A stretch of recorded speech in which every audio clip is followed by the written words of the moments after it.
একের পর এক বেস্ট কনসেপ্ট, বিগ কাস্টিং নিয়ে আসছে নতুন নতুন ধারাবাহিক। ধারাবাহিকগুলোর কনসেপ্ট, কাস্টিং সবকিছু ভালো হলেও টিআরপি চার্টে ভালো ফলাফল করতে না পেরে অল্প কয়েকদিনেই বন্ধ হয়ে যাচ্ছে।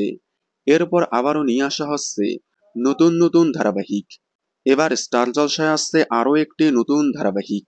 সম্প্রতি বাংলা টকিজের আন্ডারে আসছে নতুন ধারাবাহিক রানী ভবানী, যে ধারাবাহিকের প্রোমো কয়েকদিন আগেই সামনে এসেছে। তবে শোনা যাচ্ছে ধারাবাহিকটি আসতে বেশ কয়েকদিন লেট হবে। এছাড়াও আসছে আরও কয়েকটি প্রোডাকশন হাউজের নতুন ধারাবাহিক। তবে এবার টেন্ট সিনেমা প্রোডাকশন হাউজের রাঙামতি তীরন্দাজের পর আবারও আসছে আরও একটি নতুন ধারাবাহিক। ধারাবাহিকটির কাস্টিং ইতিমধ্যে শুরু হয়ে গিয়েছে।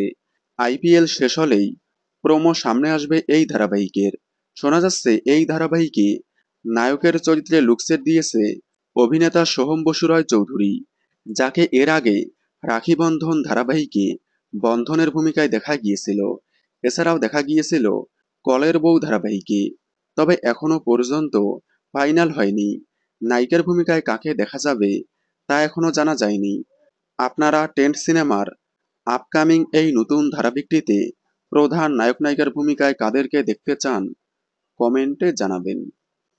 বাংলা বিনোদনের এই ধরনের সকল আপডেট সবার আগে পেতে চ্যানেলটি সাবস্ক্রাইব করে পাশে থাকা বেল আইকনটি বাজিয়ে দিন। ধন্যবাদ।